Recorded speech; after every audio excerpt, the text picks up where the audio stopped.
Welcome to the Success with Jewelry podcast, where we invite you inside our conversations about business success and marketing for jewelry designers and entrepreneurs. We're Liz and Laryssa, jewelry marketing experts with a combined 16 years of experience in jewelry marketing and proven track records in helping jewelry brands meet their goals. When you listen to or watch this podcast, you get an intimate and exclusive peek behind the curtain of all the things you wish you could know about earning success in this industry. Welcome to episode 61. In this episode, Liz and I are going to give you a content challenge for the new year. Woo! Even though 2023 isn't quite over yet, now is a really great time to start planning for next year and to set yourself up for success in January. So we'll be giving you a structure for this content challenge, including steps for how to set yourself up and how much time you should spend doing each of these things. We also want to tell you about our insider community. When you join, you'll have access to extended episodes full of tips that you can start implementing today and further resources about each topic we discuss. And in the bonus content, we share tips for actually staying on track with content and continuing that momentum way beyond your New Year's resolution. To get access to exclusive content as well as direct access to me and Liz, sign up by visiting successwithjewelry.com. Hey Liz, let's get into it. This is very exciting. And I feel like we have a lot of ideas for 2024 that we're going to start implementing soon. And it's exciting. It is exciting. I always love getting ahead of things. So that's exciting for me because I think that there's a freedom that comes with that. Even though it might feel like more work up front, it's actually freeing yourself up to be more creative and experimental and try new things with your marketing. I completely agree. And also, I must say, you are the queen of challenges. Yeah, I guess so. Love a good challenge. I love it. So I'm challenging all of you out there. Because I know that people can do better. And so they need a little bit of a push. So how do we start? How do we get into this? Yeah. So we'll give like kind of a rough outline, but you can take this and adapt it. You can find space for it through the rest of the year. It doesn't really matter like when you're doing it, but it's great to get ahead. So like we think you need to start out not just even with the content, by taking a few steps back and looking at your actual brand story. And again, better to do that now than like jumping into the new year. You want to be all set with that brand story. So what's the essence of my brand? Did you have any like new thoughts or revelations about it this year, or get any like feedback about it that you want to implement? What has evolved? And how can you really make sure your core values are like truly being communicated? This is such an important thing to redefine, reflect on, refine every single year. And kind of doing that before the new year hits is going to really start you off on a strong foot. I know. I feel like I'm saying this so much that I get sick of it. I just did a podcast episode about story and I was like, man, people are going to be like bored of this. But I always get the most feedback and the most like, oh yeah, I know I should be doing this. And so it's something that I realize people struggle with too.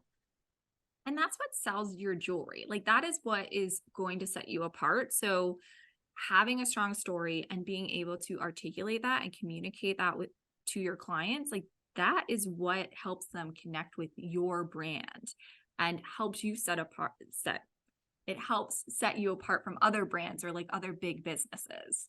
Yeah. And stories usually touch on emotions, and the way people remember things is because they had some kind of like emotional response.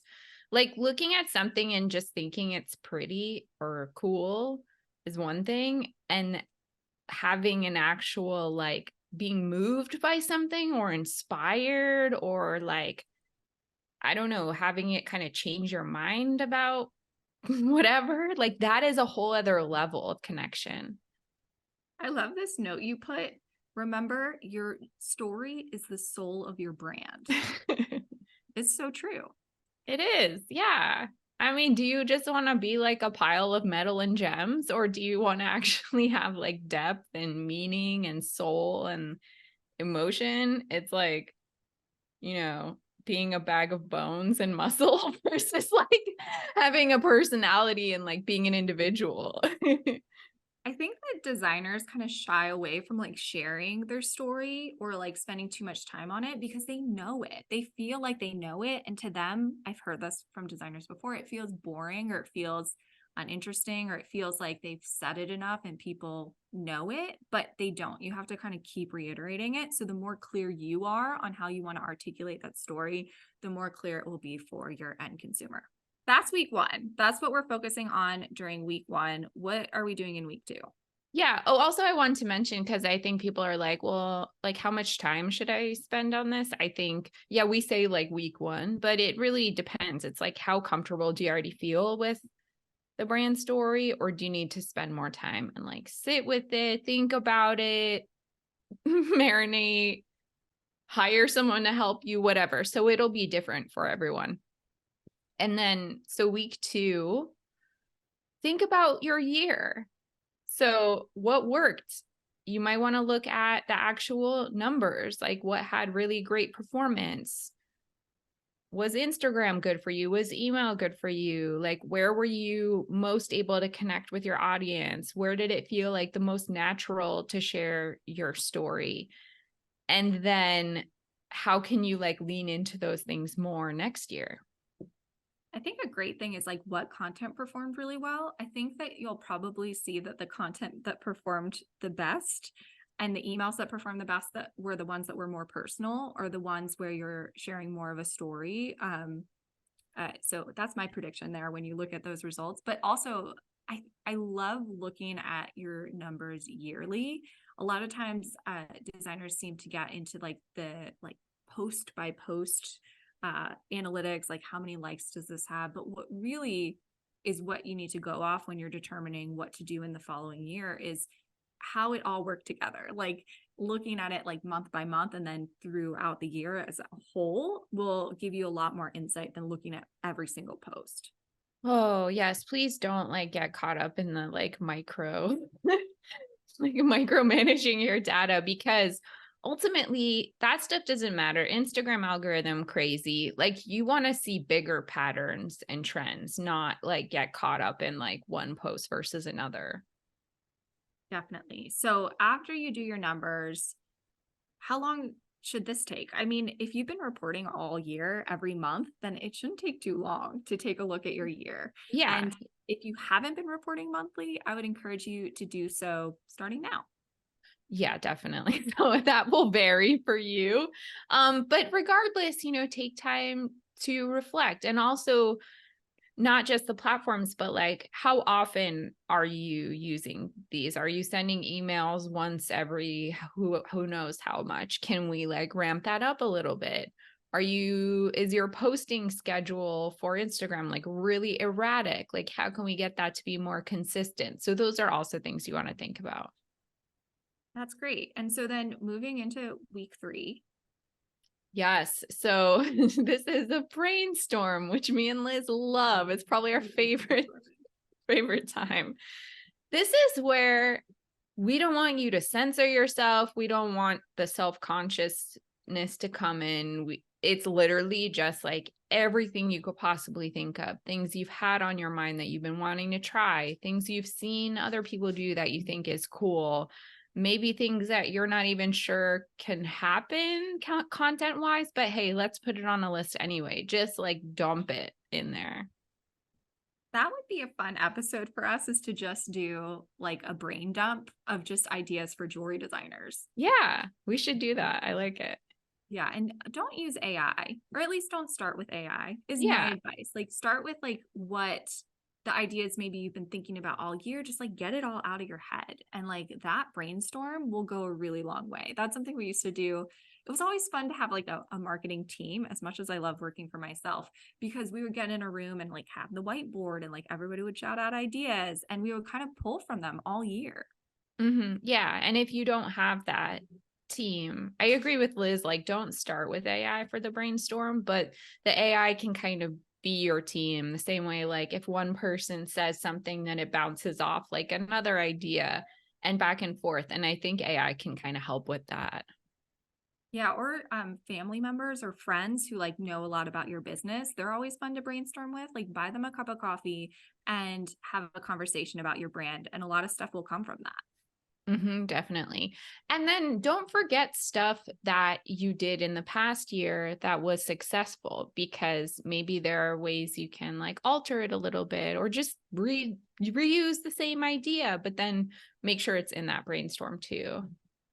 I just want to come in here and say that it is so important after you do any kind of like promotion or event or anything like that to take notes, because that will be incredibly helpful during something like this, during a brainstorm, when you're looking at what you want to do again. Having even just like a few bullet points after you tried something new or did something could help you figure out what to do going forward. I was so impressed with one of my clients the other day because we were talking about Thanksgiving and she literally had her notebook and notes from last year and she was like reading us off her like impressions and like reflections on it. And I was like, this is amazing. Thank you. That's amazing. That's really the dream. Yeah. Yeah. So after that, once you have your brainstorm, we're not going to stop there because that's like very unstructured. You want to then actually take a calendar. So whatever calendar format you like, if you like a Google Calendar, if you like a paper calendar, if you just want to do like a Google Doc, whatever works for you, doesn't matter. But take that brainstorm and start like filling in the blanks and plotting out like where could this actually work and how can we fill out at least the first quarter or even later than that, because I'm sure your brainstorm will have a lot of stuff in it, and see how far you can get with that. I love high level planning. It's one of my favorite things to do. So the way I do it is I have just a Google Doc and I have all of the months like kind of titled. And then under that is where I kind of sort out my brainstorm and my brain dump. And then from there, I get specifics about dates. So I love a Google Doc. Yeah. And then again, this is going to be more work up front, but it will open you up to be more creative in the spaces in between and also give you more lead time since you know now that something is like coming. Doing all of this work will help you be so consistent and your message come through so much clearer. But so, Laryssa, after somebody maybe does all of these things, where do they go from here? It's really just like doing it. I mean, I think there should be a high level plan, but then there should be a more like micro plan, I guess, which is something that really needs to be maintained. And that's where the work and the consistency comes in and the keeping up with it. So like once a month, every 2 weeks, checking back in with that plan. Okay, are we changing anything? Like what layers are we like adding to this? And then of course, like if you're doing email and social, you might need like even more nuanced plans to like break down how that's going to get communicated.